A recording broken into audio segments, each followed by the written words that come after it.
mic is off. There we go. Good evening, everyone, and welcome to Detention, where you go and think about what you've done.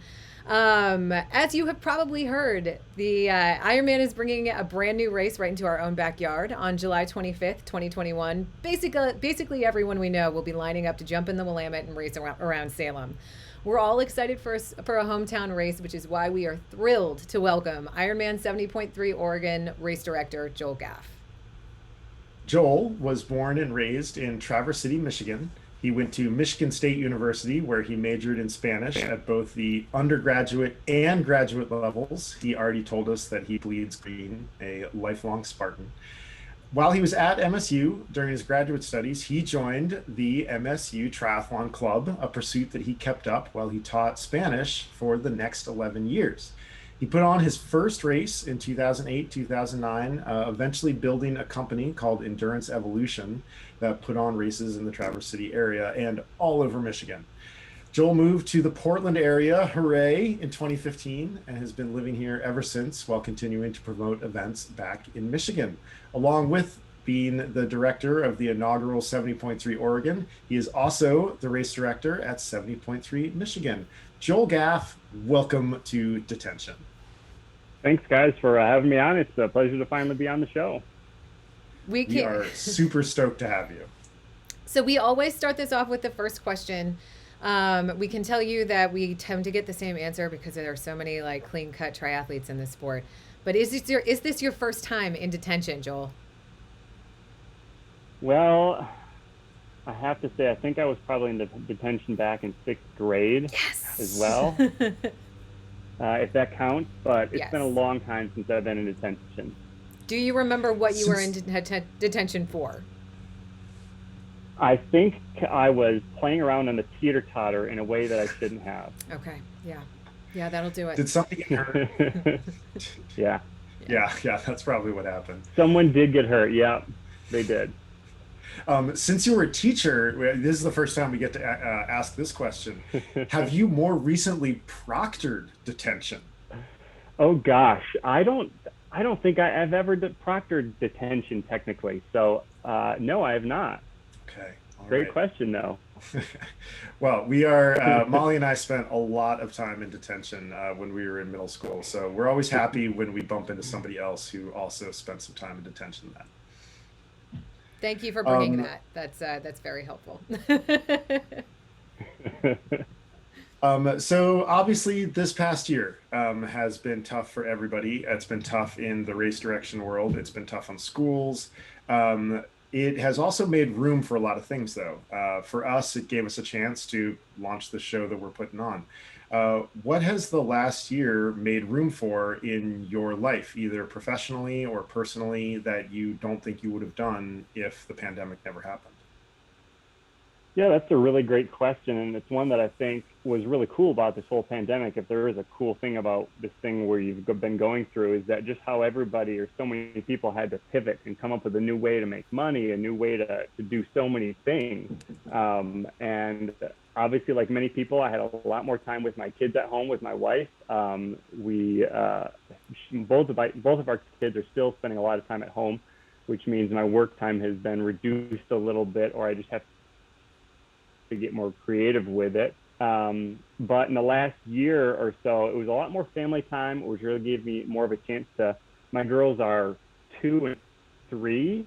So it was, really great to get to spend that time with them when they're so young, and just really be with them. But that being said, it's a lot of time with the family, and I like some alone time too. And I like to get out and be my own person. So that's been a challenge, but also in the last year, my company, Endurance Evolution, that you kind of talked about, went through some changes, and some of our events and our timing services were acquired by another company.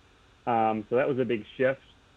And then obviously most recently, what we're going to talk about today, I think quite a bit, is the Ironman 70.3 Oregon being dropped onto my plate. And that's been quite a task to try to make this thing happen in short order. So some good, some challenges, but all in all, I really can't say it was too bad of a year, because I know a lot of folks had a really tough time in this last year.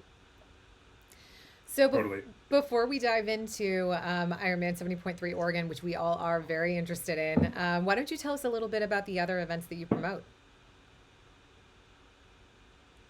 Sure. So the company that I operate called Endurance Evolution, we've been around for, I think, as Chris talked about in the intro, about 10, 11 or 12 years we've been around. And we operated 4 races back in the northwestern lower Michigan area for about a decade until we just sold them a couple of months ago.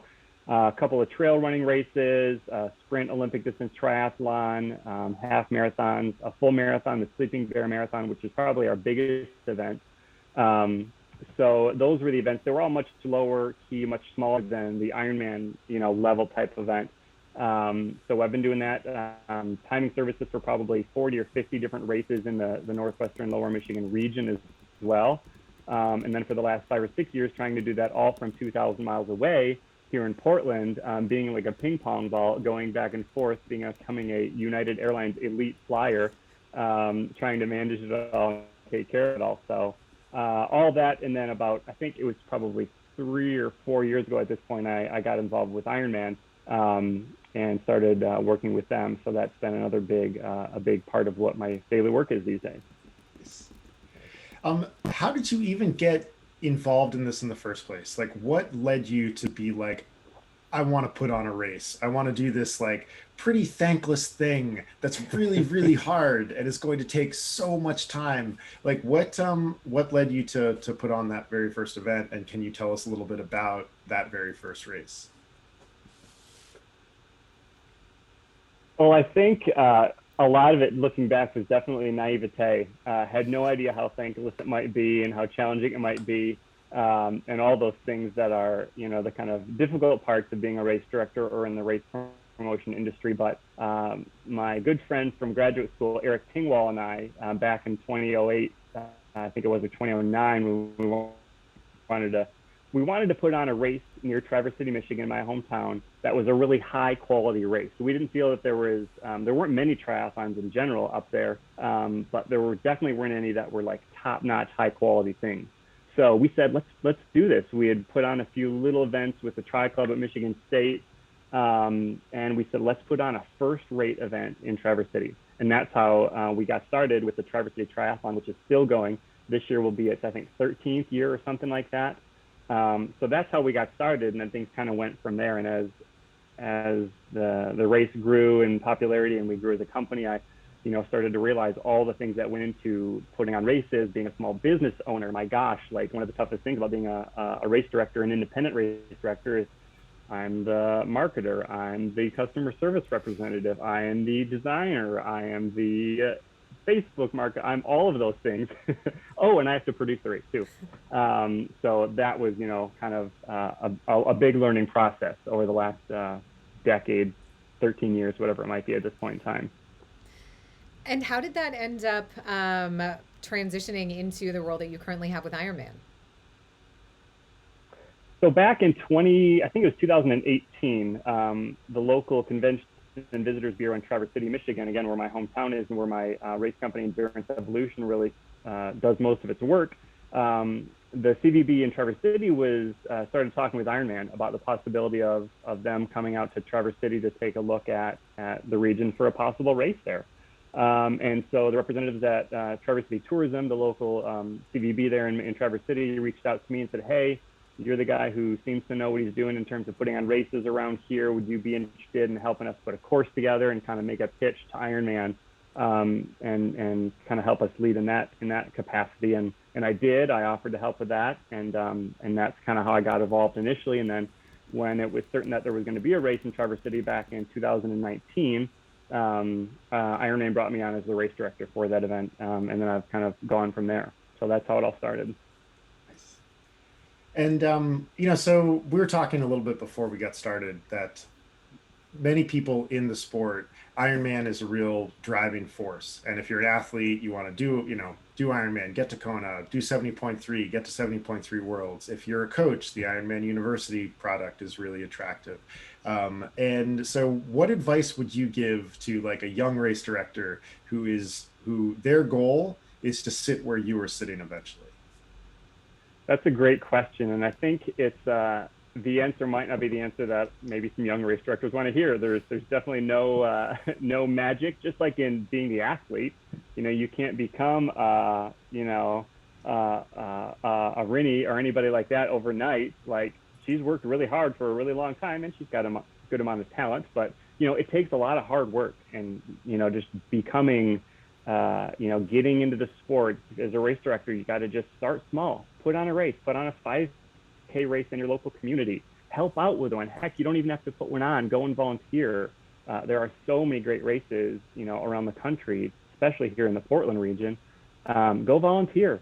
Race directors are always looking for help.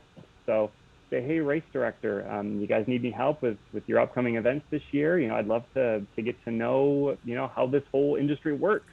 And of course, I can just about guarantee they will say, yes, we would love the help. Come help us out. And then just go from there. As you get a little bit of experience, take an idea and spin it off on your own, but start small, start simple. Think now, think today, think tomorrow, not like, becoming a race director for a big event, such as an Ironman or something like that. Because if you do all those little things and you build that foundation and you learn what it really means to be a race director, and you have the experience, companies like Ironman, when the time is right, they're going to say, oh, hey, we see that you've been doing this for some time. It looks like you know what you're doing. Then that's kind of the job interview that you'll be training for the whole time, as you're doing the smaller, kind of more seemingly, meaningless tasks, or less thankful or smaller things, but they will lead to great things potentially.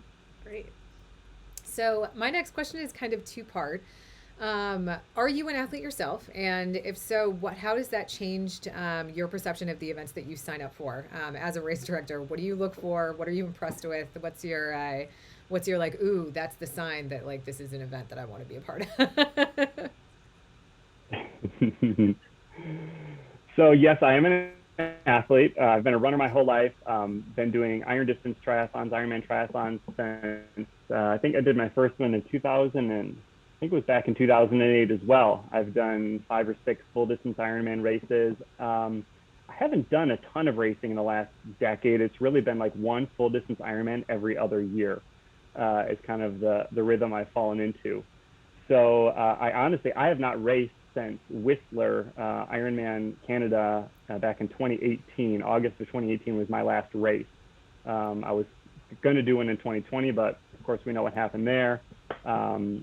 So I still have yet to get another one on my calendar, but I definitely come at things, especially I've helped out at half a dozen or so Ironman races in the last year or two. And I guess it's been 3 now, because COVID really didn't count as a year. But I definitely have a different eye now, having been behind the scenes, seeing things from the production, the operation side of things as a participant. Now I see things a little bit differently, and I see things a little bit more appreciatively too. When I see all those fence lines with all the soft fence on them, and all the things that I know that people have spent a lot of hours putting zip ties on, there's more appreciation behind me for that. Describe a regular working day for you as a race director, not race day, but like, what does your daily 9 to 5 look like in setting up these events that are then going to happen at a later date? Well, there really isn't a normal 9 to 5, especially now with I really get to work. Currently, at least, I get to work like 2 days a week. Tuesdays and Thursdays are the days that I don't have to watch my girls. But those other days, I have one or two of our little girls with me part of the day. So during nap time, I'm making phone calls or doing a quick Teams call or whatever. But it's a lot of emails, a lot of phone calls. As a race director for Ironman events, there's a lot of manual creation, and by manuals I mean like booklet type things. They're digital now, of course, but creating this instruction guide, if you will, that I can hand to my team on race week, 40 or 50 staff members, and say, all right, team, here's the book, here's the Bible, here's where all the transition racks need to be, here's where the fences need to go, here's where the toilets need to be put, all those kind of things. That's one of the biggest things that's on my plate. So when the team gets here, I can say, go, make it happen. Of course, there's permitting, things like that. But that's the big thing, is making these instruction manuals basically, that our team can use. So every day is totally different, but phone calls, emails, being in touch with permitting agencies, making sure that we've got permits in on time and they've got all the details they need, working with the local agencies, and making sure that they're aware of everything. A lot of communication, which, you know, ironically, the whole COVID era now, with everybody doing video meetings and video somewhere, we can just do it on the computer. So a lot of meetings, like everybody's been doing the last year. Awesome. And how about the big dance? What does race day look like for the race director? It's like my favorite day of the year. It really, if I've done my work well, and I've really prepared, which I am a very type A detail-oriented person, so I really like race day to kind of be like the celebration, kind of like the athletes too, right? You've prepared so long, months and months and months. Enjoy your race day. Get out there and just savor the moment. So on race day, of course, I got to make sure things are going smoothly, but at that point in time, the team, my staff, knows what they got to do, where they got to be, when they got to be there. So I'm just kind of, you know, being there and making sure that that things are going the way they should, putting out fires if they need to be put out. But I'm really just kind of, you know, following the race around from the swim start over towards transition area, and then kind of over towards the finish line, and really just making sure everything's humming, and being there to put out fires or to address things that come up in the moment. But on race day, I really just kind of, I get to enjoy it as much as I can. We're starting to get some questions from chat, and also you are very popular. We are up to we've been like up to one of our biggest audiences ever, which is awesome. So not surprised, you know. But one of the questions we got is how, and we talked about this beforehand. So how do you decide on the course? What goes into that course design process? What are the obstacles that you face? Yeah, if you could walk us and our audience through what goes into building the race course, that would be really cool. Yeah, it really depends on the race and on the venue, and it depends on a lot of things. There's not like a rubber stamp, here's how it's done, which is kind of the way every race is, whether it's Ironman or it's an independent company. It's really just kind of about what the situation is. But you know, initially we might look at, for example, for the Oregon event, we looked at what were some of the roads kind of down near Salem that seemed like they were popular roads. I'm not super familiar with that neck of the woods. I'm more familiar with up here in Portland where I'm at. So I went on like Strava Global Heat Map, I think, initially for a quick, like, where do people ride down there? And we kind of started with things like that.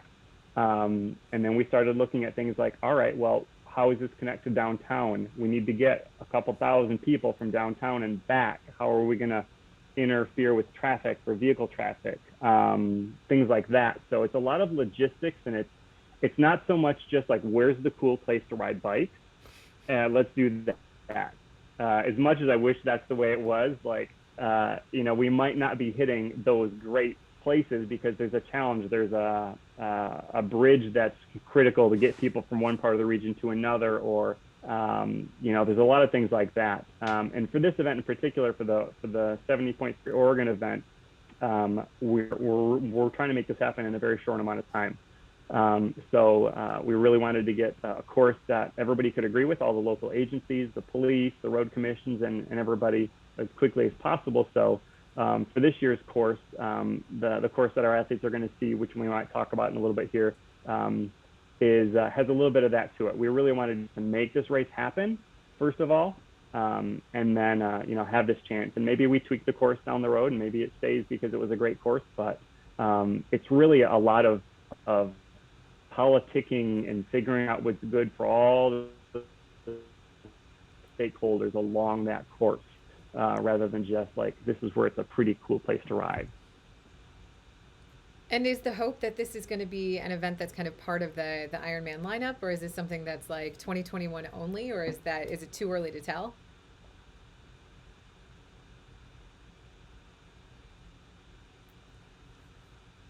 Did that come through? Oh, Joel, can you still hear us? I barely caught you guys there. I'm gonna Okay. check to see if my Yeah, internet your connection first is Wi-Fi good was still. great. I don't know if that is available still. Yeah, all of a sudden once we went live, things went kind of downhill there. But Yeah. let me see if it's good. And of course, it's the way it. Oh, absolutely. Yeah. My kids are probably watching something on Yep. Netflix out in the living room right now. Exactly. Yeah. They're Exactly. like, It's prime time. why is it so pixelated right now? It's never like this. Can hardly see Kids, my turn off Daniel Tiger. cartoons. So, I think we're back. So Molly, if you would go ahead yeah. and shoot me that question one more time. So I was just asking, is the hope that this is going to be part of the Ironman lineup, or is this something that's like a 2021 special event, or is it too early to tell? Like, what goes into figuring out where this stands in Ironman's repertoire? We definitely want to make this, and the plan is to make this a long-term event. It's not just going to be one and done this year. We've got a couple of years that we're already currently planning with Salem to make this event happen, and then from there, hopefully, we're here for a while. So we're thinking long-term for this one. You just brought up all the stakeholders that are involved in any particular course. I think one thing that a lot of athletes miss is just how many people have to like give their approval on, in particular, a bike course, but also a run course. Could you give us a quick rundown of like how many people you have to get to say yes to this? Well, I can tell you we have a weekly meeting with all the major stakeholders, the agencies, I should say, police, EMS, fire, that kind of stuff, road commissions. We have a meeting once a week, a video meeting currently. And I think there's usually at least probably 10 to 12 to 16 folks on that call every week. So that's just kind of the main agencies from what I just mentioned there. Then we've got to look and talk to businesses along the course and, things like that to make sure that there's not a gravel pit with dump trucks that are going to be coming out. We got to talk to railroad companies and ODOT, things like that. So, just to give you a quick look, it's we're looking at like a dozen folks every week on this call that we have, sometimes more, sometimes a little bit less. I did not even think about the idea of trucks rolling through the race course. Yeah, that's that's insane. Mm-hmm. Um, so, what can you tell us about the course, or are you able to tell us anything yet? I know this is a question you probably Well, get a lot. So, I know we don't have anything up officially on our website yet, but why don't we just start talking about it? I mean, why not okay, here? Perfect. okay. So with everything that I'll share with you guys right now, we're in the process still. We haven't gotten final approvals for any of these things yet. We're pretty close. We think this is about where we're going to be. All the major stakeholders are more or less on board with what we're doing, but if things might change. So I'll just say that between now and race day. But right now we're looking at a downriver swim, which all of our non-swimmer friends are going to love, and our swimmer friends like Molly there maybe aren't going to love so much. But it's going to be a downriver point-to-point swim is the plan in the Willamette, with athletes getting out of the water at Riverfront Park, which is where the transition area is going to be. If you go to the 70.3 Oregon Facebook page, you'll see a bunch of goofy videos with me on them there, kind of talking about what transition area is going to look like. But that's where transition is going to be, and that's where the swim will finish. Once they get out of the water, athletes are going to get on their bikes and they're going to head south out of town, basically River Road. So if you know Salem, or if you want to refer to it after this, you're going to take River Road south out of town, and we're going to kind of wind our way south, staying in Marion County. So we're not going to head over into Polk County, over into Independence or anything like that, but we're going to basically stay in Marion County, kind of winding our way south about 28 miles. And we're going to U-turn and come back up. It'll be an out and back course for that bike. So 28 miles out, 28 miles back. Pretty relatively flat. I think there's maybe something like 1,800 feet of gain with our current course on the bike. So not flat, but not like Whistler, crazy hilly or anything like that. A lot of agricultural farmlands that our athletes are going to see out there. But nothing crazy hilly. We're not going to go into like the Coast Range or anything like that and be cranking, things like that. Then when the athletes get back to transition, they'll come back in the way they went out, like I just said. And then the run is going to be a really cool run on Minto Brown Island Park, which is a big natural area just on the I guess, kind of south side of Salem there in town. And athletes are going to head out, and it's going to be a very, how do I say this, very peaceful run, as in it's not going to be like an Ironman Wisconsin where you're running down State Street or there's lots of crowds and people all the time next to you cheering you on. You're going to be out there among the trees and the birds and your thoughts, and whether that's good or bad. And it's going to be kind of an out and back on Minto Brown Island Park, coming back into Salem, and then finishing right there at Riverfront Park as well. So that's kind of the quick 30,000 foot view of where the courses are going to go. The cool thing about this event is that it's so compact from an operation standpoint. Athlete Village is going to be at Riverfront Park as well. Registration, the merchandise tent, all that stuff that folks who are familiar with an Ironman event is going to be right there. The finish line, the only thing that's not there really is the swim start. So it's going to be really simple. One transition area, not like a Santa Rosa where you've got different transition areas and you're kind of trying to logistically figure out how to get all those things in place. So for beginners, it makes it easy from that perspective. So folks who maybe want to sign up for their first one, we've been waiting for a long time for an Ironman event to come to Oregon, right? So here's your chance, and it's a single transition and kind of a compact event. So yeah, that's the course right there in a nutshell. I can't wait. We got a question in chat about the swim start. Mass start, TT style start, rolling start, wave start. What's the if you have this in place and you can talk about it, what's the plan for the swim start? Yep, swim start's going to be a kind of a TT style, kind of a time trial, 2 or 3 athletes every few seconds type of a start. It'll be, the athletes will be probably getting to the water off of some sort of a dock. We're still working on the specifics of exactly where the swim will start, but we've got a couple of things we're working on. But it'll be kind of a trickle start, definitely no mass start. So athletes will be into the water a couple at a time. Cool. Right on. We also have a question from a very competent cyclist who would like to know why a flat course. Well, we didn't plan it that way intentionally. You know, one of the things that I kind of have alluded to, and folks probably realize, is this event is happening pretty quickly. A few months ago, we weren't even sure. You know, we still don't even know if it'll happen. Let's be honest, because this COVID world is changing. But things are looking good now. But we're putting this together in a much smaller time frame than we do some of our other events. And this course that we came up with here really helped us get approvals a little bit more easily, and it kind of limited some of the stakeholder amounts that I talked about. So I'll be the first to admit it's a great course. It's a fantastic course. There's nothing wrong with it, but there might be better other roads out there that we explore down the road. But I definitely don't think that it's going to be a course that folks are going to be like, oh, this is ugly, this is nasty. But it just happens to be a little bit flatter than some of the other ones. So careful with those words. Maybe next year will be just the opposite. I'm loving hearing that it sounds like, you know, obviously it's one loop in the swim because it's point to point, but one loop on the bike and the run. Yep. That's amazing. That doesn't happen much anymore. It was really great being at Tulsa this past weekend and seeing one loop in the swim, one loop on the bike. And then that run course in Tulsa is pretty fun. It's pretty nice to do an out and back there. But yeah, bring back the one loop courses. You got it. You've said a few times now that this happened quickly. Could you tell us the story about, like, you know, why it was put together quickly? How did it come to be? You know, give us the rundown of how this went from a twinkle in your eye to an Ironman event. Yeah, so Oregon has been kind of a place on Ironman as a company's map for a long time. We've been wanting to put a race on here in Oregon for a while. We've kind of been trying to find that right spot, the right location, you know, to find all the right things, you know, which it's not as easy to say, let's put one on in this location, it would be great. Well, there's a lot of things you got to figure out to see if it'll work or not. So once our team kind of started talking with the folks in Salem, we realized that we had, you know, a really interested partnership there from a handful of the stakeholders there.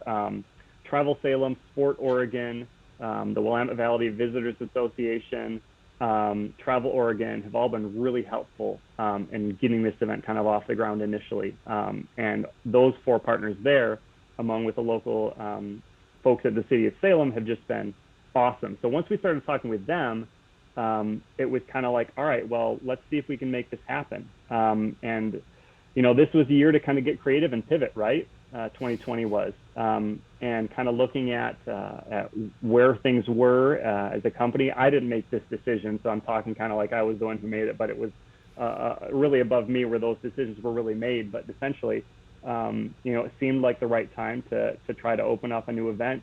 All things considered, at least I should say, to try to put on a new event. That's been the thought ever since we really started planning this event some time ago. It's always been with the idea of, if COVID doesn't allow this event to happen, if the local authorities say, we're not comfortable with it, we're not going to do it this year. We'll just plan for next year then. So if it doesn't happen for COVID reasons this year, we're going to try it again next year in 2022. So I'll say that right now off the bat. If some weird thing happens, and I say that because it seems like we're headed in the right direction COVID-wise currently, but it just seemed like a good time for us to try to make this happen. And knock on wood, in another 2 months, we'll be towing the line. I think another 2 months from today, actually, July 25th, we'll be enjoying the finish line in Salem right about now, our last finisher will be finishing. It's time to start training, guys. It's time. So why Oregon? Oh, come on! They've all been training for like a year already, right? Exactly. Like we've had all this, folks who've had nowhere to race. So exactly, yeah. There's some of that. What is it about Oregon that why is this a place that Ironman has been hoping to bring a race?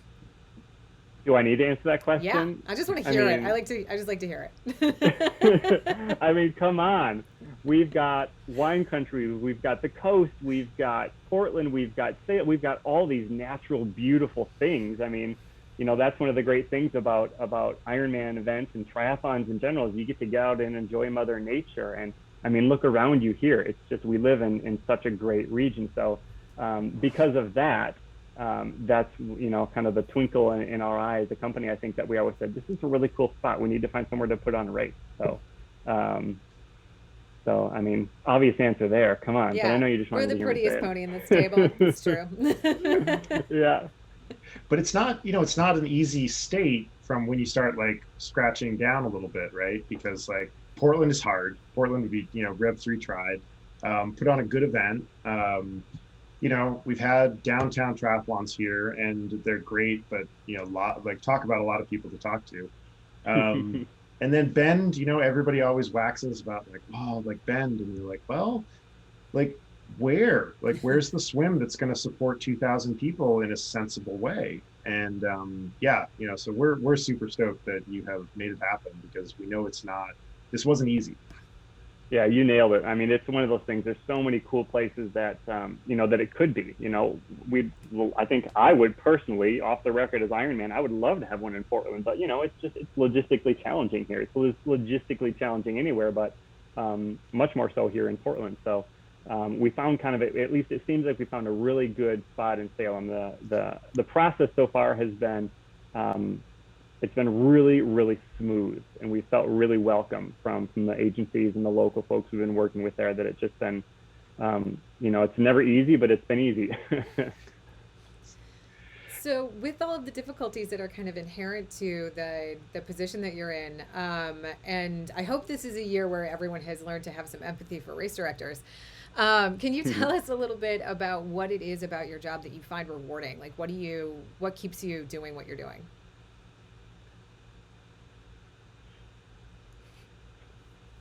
I think being an athlete myself, when it's racing times, when we're not in lockdown and whatnot, like I'm doing these races myself. So, kind of being able to think that I can help out my friends, and it sounds kind of cliche maybe, but be the one who can give back a little bit really makes it fun and rewarding, because a lot of my friends, especially for this race and the Michigan race as well, I know a ton of the folks who are going to be doing the race. And so it's fun to know that my friends are going to be out there racing, and I'm the one that gets to help them, have a good day.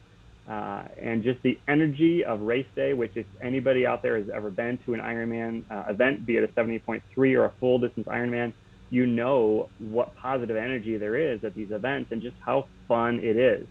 So it's a lot of hard work. It's a ton of hard work. I couldn't sleep last night so much because I was thinking about bike plans and permits and whatnot. I kid you not. But, come race day, it'll all be worth it. So just knowing, kind of like when you're training, you got to do that 5-hour ride at tempo today. Oh my gosh, it doesn't sound fun, but in a few months it'll be worth it and you'll have fun. So just keeping my eye on that end goal makes all those things that maybe aren't so fun a little bit more tolerable. Can you tell us the story of a race day that perhaps didn't go according to plan? I mean, obviously not in a truly dire way, but yeah, let us tell us a story of a race day that was not what you were hoping for. Well, I'll tell you, probably sometime in the last week, I can't remember when it was, but I had a nightmare about what the worst race day would be. And I was race directing an Ironman event somewhere, somehow, who knows where it was. It's a weird dream. And I woke up 45 minutes into the swim and I didn't know where the course was. I was just wearing boxer shorts and I was asking people where the courses were and I was just freaking out. So that's kind of the race director's nightmare right there of being totally ill prepared. So fortunately, that has never happened to me in real life, and knock on wood, it never will. But there was one event that I put on back in Traverse City or outside of Traverse City, the Glen Arbor Solstice Half Marathon, probably 7-8 years ago at this point in time, where we were just really short on volunteers, which is always a challenge, which I'll try to make a plug for that at some point for the Ironman 70.3 Oregon race today. But we were really short on volunteers. And my wife's father was visiting, and we had to put him to work cutting watermelons because we didn't have enough volunteers. And I just felt so embarrassed that he came to see me work and see what his future son-in-law's work was like. And he had to cut watermelons and hand out finishers medals. And it was just such a stressful day of trying to do 90 things with 2 hands and make it all happen. But we made it happen somehow. And we looked past it, and I was able to marry his daughter still. So He obviously likes cutting watermelons. yes, he at least didn't find it too offensive. So what about the sport of triathlon? If you were able to, from the position that you're in, I guess, and the view that you have of the sport, if you were able to make one big change, whether it's in the sport or in promoting races in particular, what is a change that you would make? Chris is like, say the draft zone. Really great question. Yeah. There's so many rules like the draft zone rules and things like that could definitely make it different or unique. But what would I change if I could in the sport? I just wish I could change, and maybe this is what makes sport kind of mystical, but I wish I could let folks know that it's not as hard as it looks. You don't have to have a $1,000 bike. You can buy any kind of bike. You don't have to buy it. You don't have to have any kind of special equipment to do a triathlon other than shoes and a bike. So I wish I could tell folks that you don't be intimidated by these folks wearing the aero helmets and the sleek bikes and all the gear and the thousands of dollars, which people can do. But it doesn't take that. It doesn't need that. So, I just wish more folks would know that, hey, if you want to give it a try, you just got to be able to swim, ride a bike, and walk, basically. You don't even have to run. And that's all it takes. And from there, of course, you can get faster and better and spend a lot of money on it, but you don't have to. We just got another question in chat about the course. I think that's what a lot of people are here for tonight, which is awesome. But wanting to hear about the swim exit. And this listener references the steamer dock, which I'm not familiar with, but wanting to know if you can tell us a little bit about what that swim exit might look like. Absolutely, I love to, and I'm glad that question came up because we've been working hard on a solution for that. So for folks that aren't familiar with the existing dock at Riverfront Park in Salem, it's just a floating dock, kind of like the East Bank Esplanade in Portland has some of those floating docks if you're familiar with the Portland area. And it's just a concrete floating dock with no ladders. There's no way for swimmers to get out of the water there. So we've been working hard on a solution whereby we're going to bring in some floating dock, basically, some kind of floating air-filled dock type stuff that's super stable, and it's going to be attached to the side of the dock there, that concrete dock next to the steamer.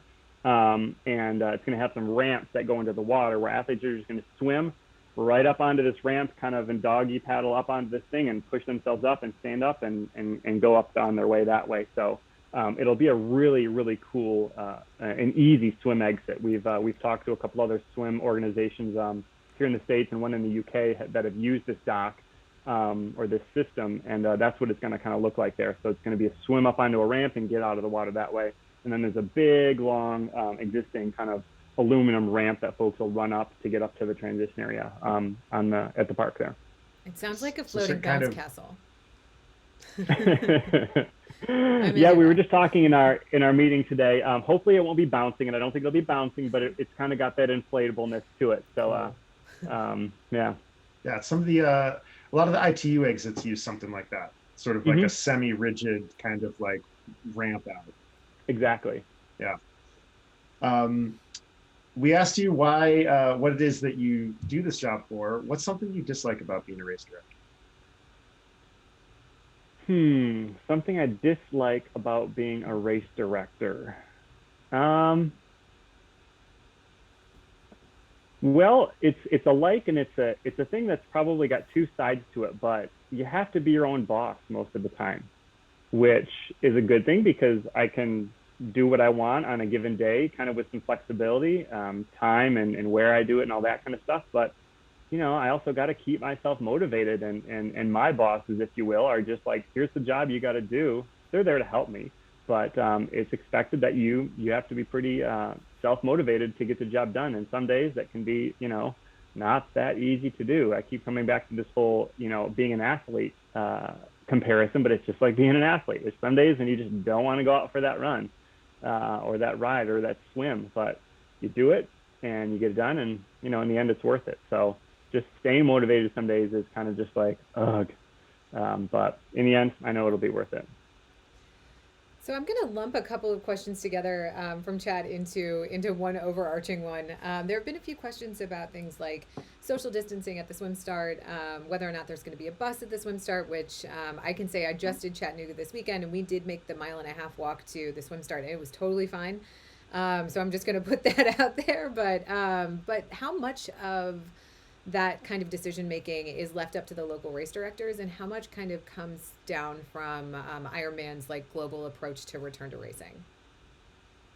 I'll kind of answer two parts to that. The first part, I'll answer that second part. It really comes down to in terms of what the kind of COVID plan, if you will, if we can call it that, what it's going to look like is really a collaboration with the strategies that Ironman has come up with, the safe return to racing, directly and closely in conjunction with the local authorities. So we're working with the city of Salem, the Oregon Health Authority, all those folks to figure out what do we need to do for those regulations, you know, and what are the plans that Ironman has come up with already that folks have seen implemented in places like Tulsa and some of the events that have already happened. And so we're working closely with all of them. So it's not like Ironman is saying this is the way it's going to be. It's more so the other way. The city or the local authorities, they haven't said it, but they're basically saying, here's how it needs to be. And then we kind of follow those guidelines. So what it's going to look like on race day, you know, the goalposts are kind of moving still, right? Like it's changing every day with all the rules and regulations. And so we've got a whole bunch of plans, and it might look a little bit different on race day, depending on where we are in 2 weeks with the pandemic. But we're going to, of course, be following all the norms and regulations in terms of social distancing. We've got plans whereby if we need to have athletes spaced 6 feet out the whole swim staging area, we can do that. If we are able to bring them in a little bit closer and it's safe to do so at that time, you know, we'll have more of a compact staging area for the swim. So what it's going to look like, it's hard to say exactly today, but we've got a few plans in place, and we'll be ready to implement, you know, whatever it is that the environment entails in 2 months. And Molly, kind of to your point about getting to that swim start, it'll be a similar type thing here in Salem, where it'll be athletes will have 3 ways to get to, likely through 2, maybe 3 ways to get to the swim start. One is you can walk. It'll be like 1.5 miles to get from transition to the swim start, which, as you said, isn't really a huge deal. You know, there'll be a couple ways that folks can walk over to the swim start. Number 2 is we're going to have a shuttle option for folks who want to get on a bus and make that short little drive over that way. And we're also looking at being able to allow folks to have someone drop them off over there. So if they've got a friend or a family member with a vehicle, they can kind of get into the flow of the drop off, if you will, and drop folks off that way. But I think if it were me, I would probably just want to do the walk. It would, the stress of getting there on time with my own personal car won't be there, or having my family drop me off, that would be stressful on race morning. If maybe somebody's a little bit more concerned about being in a bus, that's understandable too. But the walk, it wasn't that bad, was it, Molly? No, it actually helped to blow off some of the like pre-race nerves, I think. And I got to like walk with a couple of friends and make a bunch of jokes and be like, oh, I can't believe we have to walk before we do our half Ironman. But it meant that like I got there and, was already kind of warmed up, and I had shoes, and they were great about like we packed our morning clothes bags and like put the shoes back into the bag, and it was right at the finish line when I finished. I was nervous about it and a little bit like, oh, this is going to be stupid, but it ended up being totally fine. Well, that's good to hear, from somebody who actually did it, that, that it wasn't so bad. Yeah, no, it was totally fine. And for all of our athletes that are watching, like, that we tell you to warm up with a 10 to 15-minute jog before the race. So here's your chance. Like, finish up all your stuff in transition, jog to the swim start, and you're going to be good to go. We've got a few more swim questions for you. One, and I think I know where this athlete is headed with this. We've had a lot of people ask about, is this a pro race? It's not a pro race. We answered that in chat. But this athlete is asking, have you ever considered an elite wave? So I think like a not pro, but fast age grouper wave.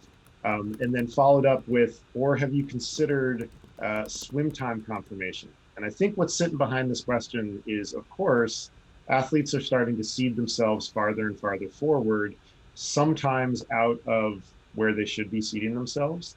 So yeah, how do you manage that challenge?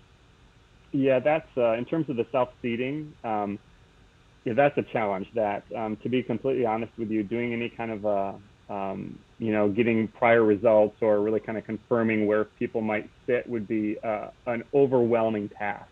I won't say it couldn't be done, because anything is possible. But let's see what you did there. Let's see what you did there. Anything is possible, but it would be such a task that it would be, I would quit my job in about 3 shakes of a landfill if I had to do that. But in all seriousness, that would be very difficult to do. And obviously there's going to be some folks who maybe see themselves where they shouldn't be. And, I'd like to think that in the case of an event like this, where we've got kind of that 1 or 2 athletes every few seconds kind of a thing, that if there are a few folks who are where they shouldn't be, it's going to be maybe a couple of folks, and you can just swim around them. It's not like there's a pack of a bunch of folks in a mass start where they really are creating a wall to get around on the course out there. Of course, it might have implications further out on the bike or the run, but that's a tough challenge that I don't think there's a really good solution for. That wouldn't just make a ton of challenging work to be done. And then the second half of that question, I kind of lost my train of thought there. What was that second part of that question that we were looking at? The elite I think that was it. I mean, you're talking through it. I mean, yeah, it was the elite wave. Is that something? Oh, the elite wave. Yeah. I don't think it's nothing that we've discussed for this event, at least. It doesn't mean that it couldn't happen, but I can tell you that we haven't discussed it at this point in time for this one. Awesome. Thank you. Very cool. What do you think makes it for a successful race director? Like, what qualities do you think are important to have for anybody who's considering this as a job? First of all, making sure everybody's safe. That's the number one thing. I don't care how fast people go. I don't care who PRs or who doesn't PR. I just want to make sure everybody's safe. If everybody's safe and makes it to the finish line, or at least makes it off the course safely, I feel good about the day. That's really, no question what makes a successful day. From there, seeing everybody have a good time. I think one of my favorite events, one of my most rewarding events, was the 70.3 Traverse City event back in 2019, when we had beautiful weather. You couldn't have asked for better. It was such a great day, and at the finish line and at the athlete food tent after the race, everybody was just beaming and smiling, and the sun was just perfect, and it was just one of those, like, this is awesome kind of a day. Everybody was happy. And that really, really felt rewarding to see that, for the most part, everybody was having a good day and had a good time out there. So those are kind of the two things that really make a good day. For me, of course, there's a lot of little wins out there. If people didn't, make wrong turns in the course, or, the food didn't run out or whatever it might be. But making sure everybody's safe and then seeing everybody have a good time really make me happy. Awesome. We've got another question in chat about if you could get any pros at your race in maybe a future iteration is a professional race. Which ones would you love to see there? And it says current or past. So if you want Jürgen Zach, he's available. I want the Iron War to happen again at this race. So we're going to go way back awesome. And recreate that. Pros, I'd love to see any of them. I don't think we're not going to have any this year. It's just a challenging time for us to schedule it. So I don't think we're going to have any pros at this year's race. But, of course, I'd love to see some of our locals. I'd love to see Lindsay there, Heather, maybe, Jackson, Lindsay Corbin. I'm looking at you gals. Lindsay was in Traverse City. She was at that race a couple of years ago. So, but of course I know that everybody's schedules are unique, and I won't elbow them too hard in the side about coming, but it'd be cool to see some of the local folks do it, the more regional folks who have a presence here in Oregon to be at the race if and when we do have a pro race. Eric Lewis from Paula Finley are both they're both Oregonians now. I mean, Eric always, but it'd be amazing to get them too. So people, if you have chat or if you have less questions, put them into chat now because we are about to wrap up. But before we do any of that, we need people to know how they can find you in the social media world. Where can people follow what you're doing? Where can people follow more about the Oregon 70.3? How can they stay in touch? So the way to get the place where you'll probably see the most up-to-date information about the race is on the Ironman 70.3 Oregon Facebook page. And I forget what the exact what the page title is. I think it's IM 703 Oregon, something like that. But if you just go Ironman 70.3 Oregon on Facebook, and maybe you guys can throw it up in the show notes or on the page or something like that. But that's the place where we really share all of our big announcements. And that's a place where we're going to be really spreading some of our course announcements in the coming weeks. We're going to be going official with those courses that I kind of alluded to earlier in the next couple of weeks. So Facebook is a great place. And of course the website too, then all the stuff really goes up on the website, on the Ironman.com website first. And as far as me personally, you'll find me under a rock currently because I've got so much work on my table that I'm just like socially isolated right now in so many ways. I go on Facebook like once a week just to check, and Instagram like once a week the same. But yeah, we got a lot of work to do. Last question. What is your ultimate goal in being a race director? So what does heaven look like to you? What does race director heaven look like? Let's see. I have an endless budget, and all the police and everybody says yes, yes, yes. Oh man, what is my kind of? To be honest, I don't have one. I'm not I'm not shooting to be like the race director of any event. I'm enjoying where I'm at now. This whole last year has been kind of a transition with giving up my endurance evolution event. So I'm kind of already stepping into a new role with doing more work with Ironman. So, I don't have a fun answer to that question, but endless budgets and all yeses would be like a race director's dream. I love it. This is also a coach's dream, I think. Endless budget and all yeses. This is, we can all work together. Yep. Awesome. Well, thank you for joining us. This has been very enlightening. Thank you for sharing some early information about what this awesome course is going to look like. I can't wait to race. I know that there are a lot of folks who can't wait to race. For those of you who are out here joining us, make sure you come back and join us again at 6:30 a.m. on Thursday mornings for our Zwift ride. Make sure you follow me and Chris, and I will send you the invite for those. Also, make sure that you watch the CBCG and Endurance School Spaces, because as soon as that course is announced, we are planning a course preview day. So we'll be heading down to the Salem area and riding our bicycles as soon as that course is official. So yeah, we would love it if as many local athletes can join us as possible, or not local athletes. Make the trip. We're here for it. Registration is still open, so consider signing up. And yeah, thank you everyone for joining us, and thank you, Joel, for sitting with us for the evening. This has been educational and informative and a whole lot of fun. Thank you so much. It's been a pleasure to be here, and I'm glad to do it. And I hope everybody who comes to the race has a great time. And like Malik said, if you haven't signed up, sign up now. And I hope to see everybody in Salem. All right. Well, we will see you all again soon. Thanks, everybody. Bye. We are out.